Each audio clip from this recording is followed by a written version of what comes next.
You are listening to the Nature's Premier Podcast, episode 33. Here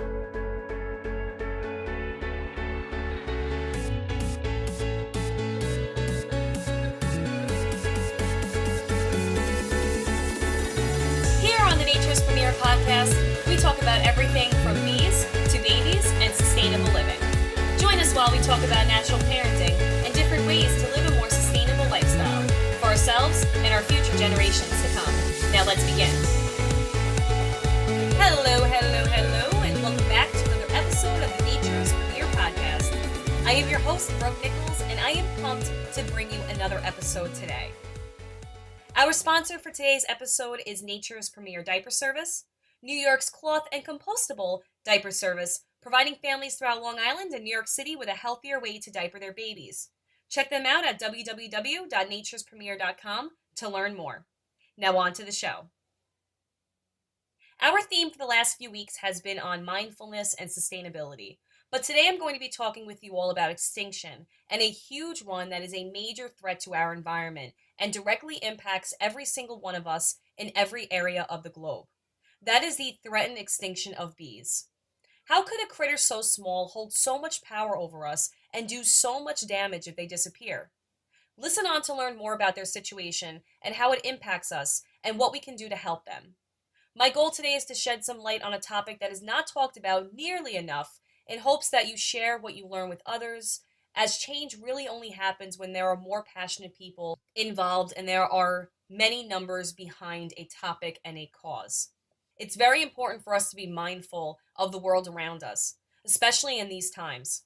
Mother Nature is speaking. We are having natural disasters everywhere.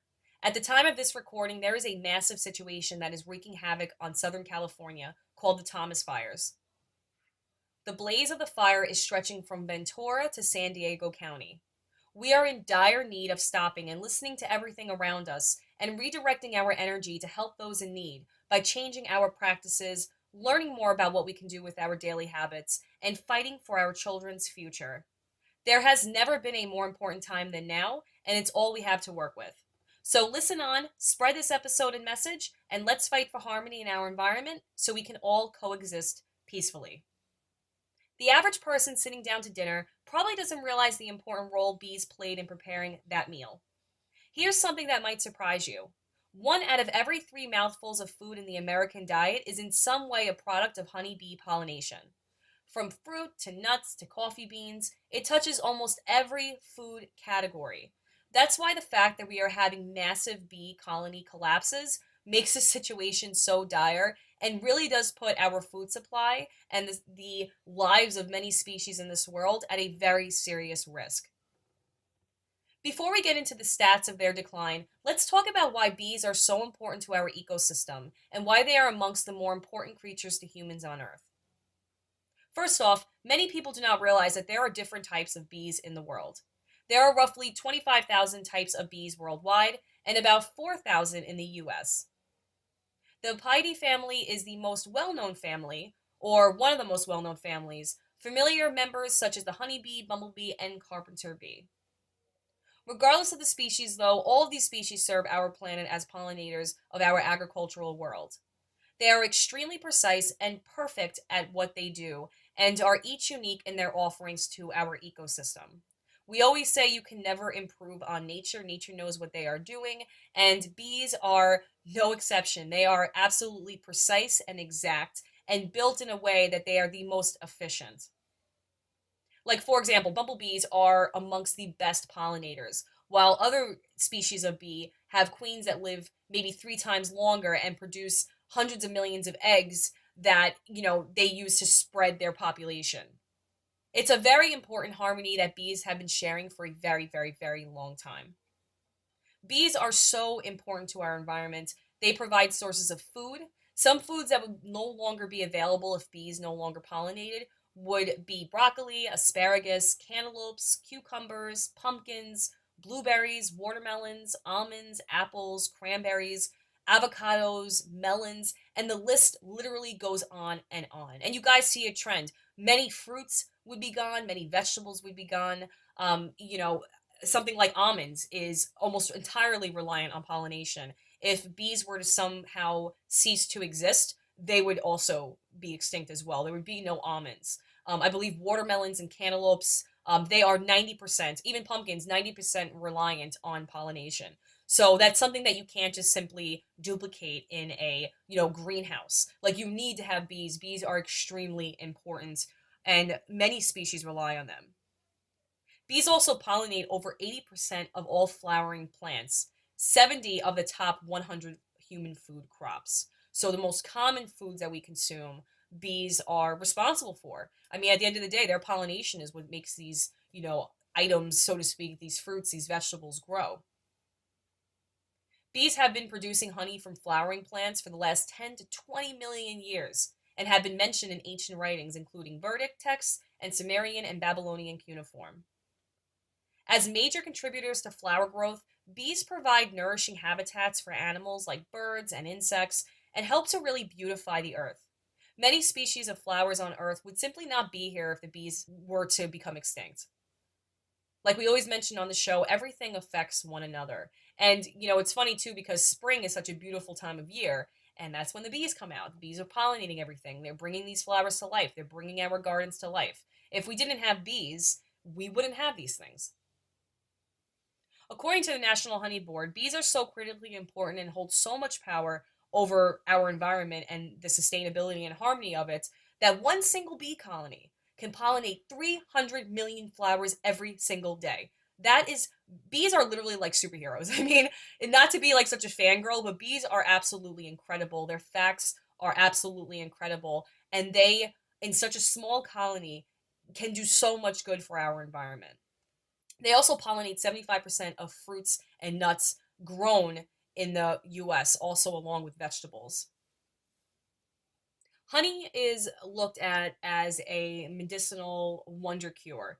It was used for medicinal purposes in American colonies in the 17th century and is continued to be used today actively by many people in the natural health industry.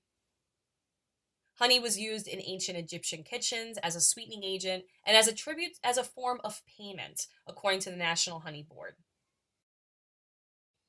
With all of these, fun facts aside, the truth is bees are so important to our environment. They are absolutely crucial to our agriculture, especially here in the States, and honestly all around the world, that if bees were to go extinct tomorrow, we would be very close behind them. We are doing a very good job, and I say that very sarcastically, of pushing many species to the extinction brink. I mean, pushing them into, the endangered zone, the critically endangered zone, the threatened zone, and then finally pushing them off the world altogether. But, and, every species, in my personal opinion, they play a role somehow in our ecology and our environment. But bees, I would say, are probably the single most critical species that we need on our environment in order to exist. I mean, like I just went over, if we have a decline or an extinction of bees, all of those fruits and vegetables that we consume as humans, we're not going to be able to get them anymore. You know what I mean? Like unless we do some kind of genetically modified whatever such. I mean, which we might have to do in the future if this doesn't stop. We're not going to be able to sustain. We're also not going to be able to have all the plants that we do. We're not going to be able to feed the trees, to feed the environment. All these species would die. It is such an imperative topic that we talk about, and that's why we are going over it today. And many people look at bees like an annoyance. You see these cans that are for bees to, kill different bees. People are worried, and I guess rightfully so if they have allergies. But I am a gardener. I'm a huge gardener, and I have flocks of bees that come to me in the spring and in the summer. And I leave them alone. I don't go by them. I don't swat them. I don't do anything like that. I let them do their job. And every single year, my garden and my environment gets more and more beautiful. You just let them work. All they want to do is work. And that's why there's a saying, worker bees, because what they do is fantastic. They are extremely precise in it, and they are perfect. Nature is absolutely perfect. So let them get to work and leave them alone, and they will leave you alone 9 times out of 10, sometimes 10 times out of 10. So we went over why bees are so important for our environment, many animal and plant species, and also our agriculture. Now let's talk about their decline and some things that we can do to help pick it back up. Our bee colony decline is not a mystery like many companies will have you think. Scientists now agree that bees are dying from a variety of factors: pesticides, droughts, habitat destruction, nutrition deficits, air pollution, global warming, and much, much more. Many of these causes are interrelated. The bottom line is that we know humans are largely responsible for the two most prominent causes, which are pesticides and habitat loss. Beekeepers across the US lost 33% of their honeybee colonies during the year spanning April 2016 to April 2017.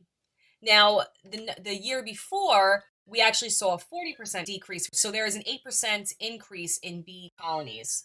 However, at a rate of 30% loss each year, we are now at an unsustainable loss rate for bees to be able to stabilize their population and grow.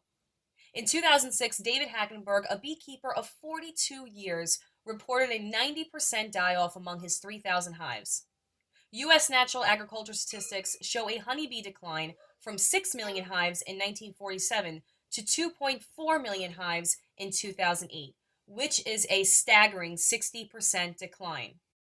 The number of bee colonies per hectare has declined by 90% since 1962. The bees simply cannot keep pace with the winter die-off rates and natural habitat loss. It is not a stretch to say that pesticides are a major, gigantic driver in bee declines. If you ask anyone other than the major chemical companies who greatly profit off of selling these poisons in mass.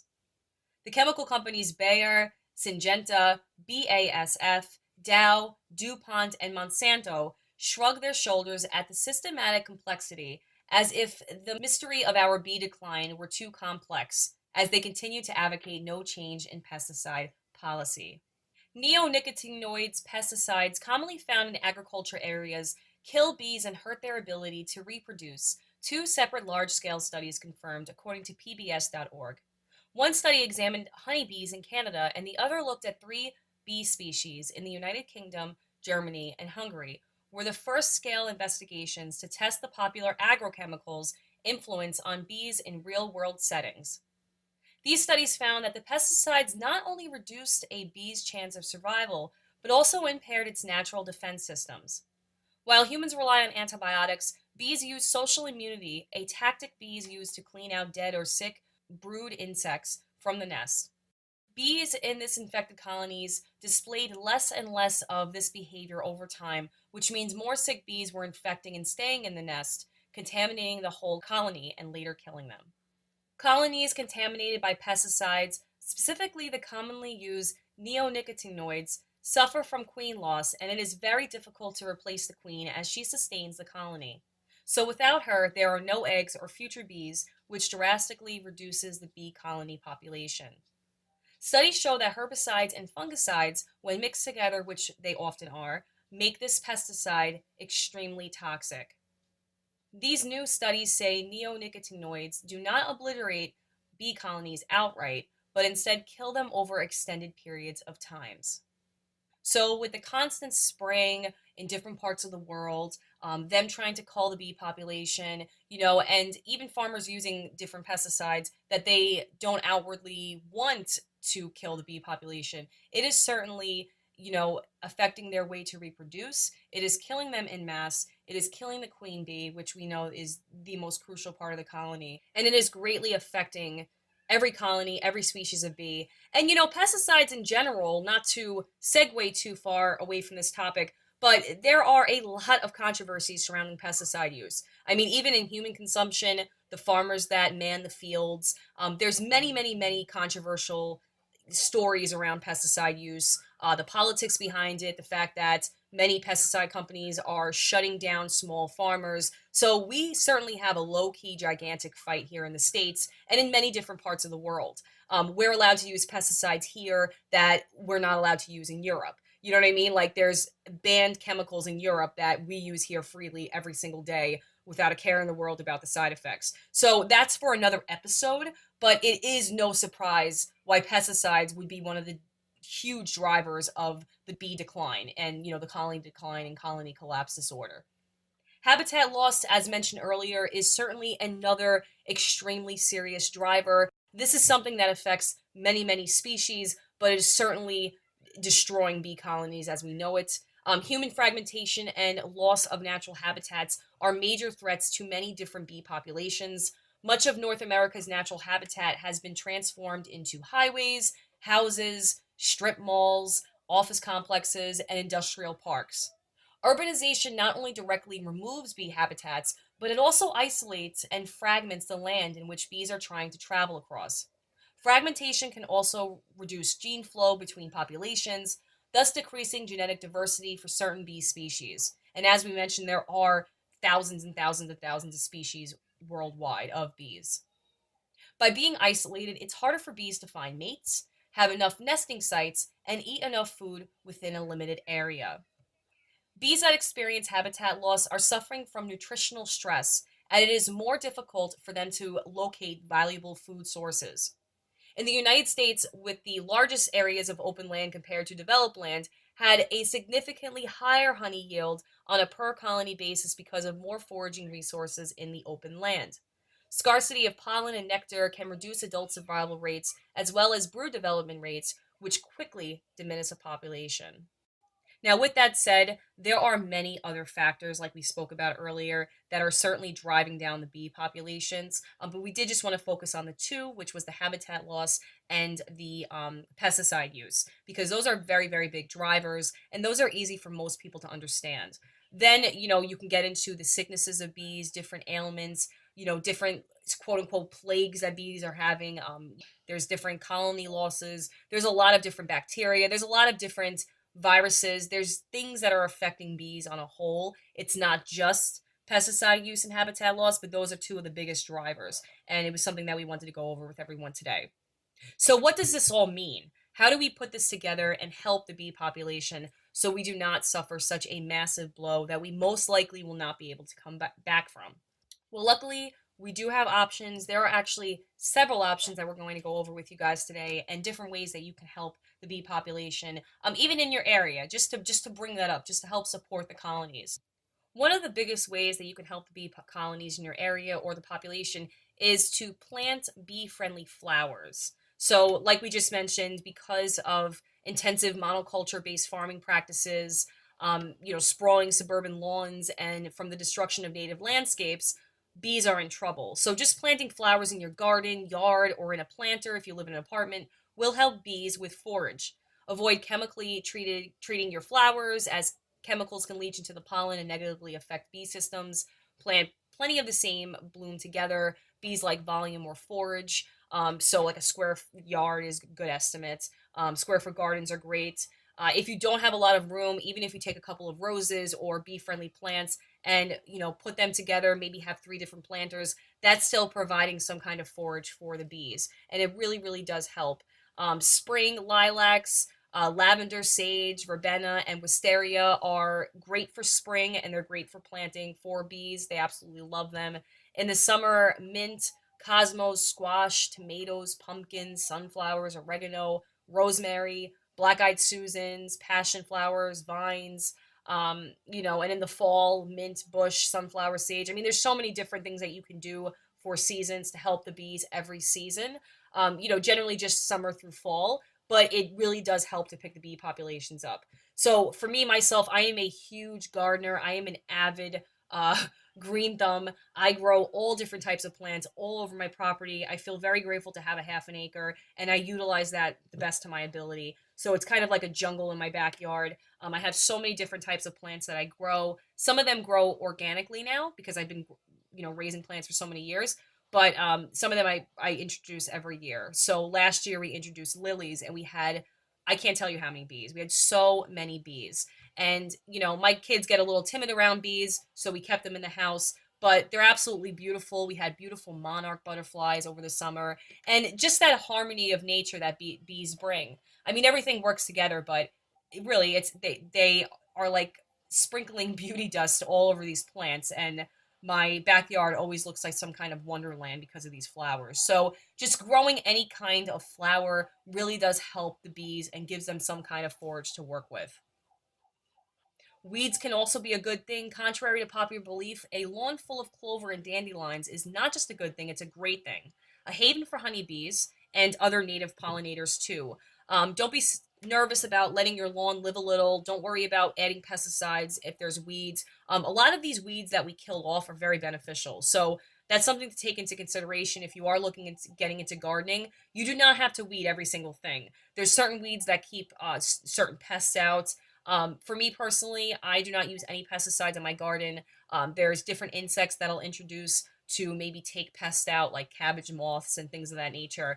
But leave weeds because a lot of times they are very good for certain bees, especially the honeybees. Just leave them there, and then at the end of the season, you can pull them out. You're not going to have a whole, insane amount of weeds that are going to make your garden look ugly. It's just going to look natural, and nature does its thing. Nature is absolutely perfect, and it really does help to balance out your garden. When you see just all flowers, it's not always the best thing either. You want to have some life, some weeds. You want to add more things to the mix and let it live a little. Also, the obvious one is to avoid chemicals and pesticides on your lawn if you have them. It is very, very important to do that because there is such an issue with pesticide use in our country, especially here in the States. And, if we are going to help protect our bee colonies, we really need to kind of weigh back on all of these store-bought pesticides. Again, there's a lot of literature on naturally harvesting, or creating a very organic garden without the use of pesticides. Every year I grow a successful garden and I don't use any kind of sprays. I don't use any kind of oils. I don't kill anything. I let nature take its course. I introduce different insects. I introduce different flowers to repel certain critters, and it really does work very well. Another way to help bees is to buy local raw honey. The honey you buy directly sends a message to beekeepers about how they should keep their bees. For this reason, and for your own personal health, strive to buy local raw honey that is from hives that are not treated by chemicals. Now, for me personally, I am a strict vegan. I've been a vegan for a long time. I do not consume any type of animal products. But if I was going to, I know several beekeepers that are very ethical in their practices that I would certainly go for. And I know for a fact I would go directly local. I feel very blessed to live on Long Island where there are many, natural CSAs, there are organic farm stands, there are many people who care about their homestead and about their animals and treat them very ethically. So for me personally, I would not buy honey from a store unless it came from a local source. I mean, it could certainly be hard to find what is truly local and raw, um, and even harder to find if it's untreated. But if you have ethical beekeepers in town, or in your area, definitely strike up a conversation with them. And oftentimes than not, they are willing to talk with you about their practices, if they use chemicals, what chemicals they use, their treatment of the bees, the way that they mix their bee colonies. Just keep an open conversation, and that again sends a message to other beekeepers that customers and consumers want to have ethical products. And this goes back to other episodes that we had about speaking with your dollar. Unfortunately, the dollar is extremely powerful. And I say unfortunately because a lot of times it overrides ethics. So if people, buy really super cheap, honey from the store, they're sending a message that it's okay to treat bees a certain way because we'll still buy your product. But if people are turning around and buying from local, smaller farms and spending a little more money and putting that message out there that we will pay for ethical products, that sends a gigantic message to other companies that they need to follow suit as well if they want to continue to have a business. So it's very, very important, that we take that into consideration. And of course, that does lead into other areas. So growing bee friendly flowers, keeping weeds in your garden, on your lawn, not using pesticides, buying local raw honey, even, buying organic food from a farmer that supporting local, giving them that capital that they can use to grow their organic farm. Because if they can grow more bees can come, especially if they're not using many pesticides. It's not drastically affecting our colonies, like if we're buying our food from California, or Mexico or wherever else. Not to say that there's not organic farms in California. Obviously, organic is huge in California, but I'm just saying that if we're supporting like non-conventional items that are from across the world or across the country 3,000 miles away, it sends a message that we will pay for non-local products. Whereas when you buy organic food from farmers, you are, supporting the idea that you want organic, you want ethical, and you want no chemicals. And then the last is really to, share this episode, share this information that you learned today. We gave you a lot of info to go with today. More than normal. I try to keep it shorter, but the bee situation is very, very complex. There's a lot of misinformation out there, especially from different articles that like to tout certain things. But the biggest thing is education, and letting other people know that, honeybees are not out to get you. If you go outside and there's a bee there, don't swat it, don't kill it, don't think that it's there to attack you. If you leave bees alone, if you just stand still, they're not going to bite you. I mean, I'm sure you'll get an aggressive bee once in a while if someone else had swatted or something like that. But I work in the garden every year. I mean, I'm out there with my kids, my little ones. I had them strapped on my back when they were small, and I have never been bit by a bee, knock on wood, when I was working in that in that situation. And I've been around a lot of bees. I am in no way a beekeeper. I am a gardener. So all of these gorgeous flowers that I had around, I just let them do their work. They don't want anything to do with me, and all I want to do is respect them and respect what they give to nature. So, not to be like super hippie about it, but if we leave them alone, it's not going to be an issue. Now, if I went out there with a shoe and tried to attack every bee that I saw, then yes, I'm going to get attacked. And yes, it is true that many people, or not many, but there's definitely a percentage of a population that is allergic to bees, and in that case, you need to take extra precaution. But, in a normal day to day situation, do understand that bees are not out to get you. They're vegetarians. They just want to forage pollen and nectar from flowers and, get on with their day. It's the same thing with you. You go to work and you come home. You don't really want to deal with the drama of attacking a human being that you know could kill you. So that's something just to keep in mind. And there's definitely a difference, you guys, between bees, wasps. Wasps are very different. Wasps are certainly carnivores, so they are more likely to bite you or attack you. And honeybees are vegetarians, so they're not just going to come out and start stinging you. So I think there's a big misconception between different types of insects, and it's really important to understand the difference. So honeybees and wasps are two different things, and despite what the media might have us believe, they are not out to sting us. Honeybees are. And a few tips just real quick to avoid getting stung. Stay still and calm if a bee is around you or lands on you. So there have been times where I've had a bee land on my nose. I have a very pointy nose, and I stand still. I'm a little freaked out, but I'm not gonna like swat it because I don't want to get stung. Um, they actually can smell the pheromones that come with fear and anger, and it can be a trigger for them to sting you, which is fascinating. Animals are absolutely fascinating. Also, if you're around a beehive, don't stand in front of a hive opening or a pathway to a concentration of flowers. Bees are very busy running back and forth from the hive, and if you don't get in their way, they won't be in yours. And again, that would be to learn the difference between honeybees and wasps. So that was a lot of information. Those are a lot of different things that you guys can use to help the honeybee population. Again, the biggest one is to share, is to, have education, to know more about what's going on in our culture with our bees, with our populations of species, and to really pass that information on to your friends and family so they have an idea. Now, it is winter here in New York at the time of this recording, or late fall rather, and we're not really dealing with bees right now, but in a couple months it will be back to spring, and we'll be right back on it, and we will definitely send refreshers to all you guys. So definitely share this episode, get this word out, and let others know not to be scared of bees, to embrace them as our friend, because in the end they really are, and they are extremely important to our society, and without them we wouldn't be here. So thank you, bees everywhere, and thank you all so much for tuning in to another episode of the Nature's Premier podcast. We are so excited to offer you these episodes weekly. So if you have any questions, if you're looking to collab on a future episode of the podcast, please feel free to email us at podcast@naturespremier.com. We absolutely love hearing from you all. Thank you all so much for tuning in to another episode. Until next week, we hope you have a wonderful, stress-free week ahead. Take care, friends.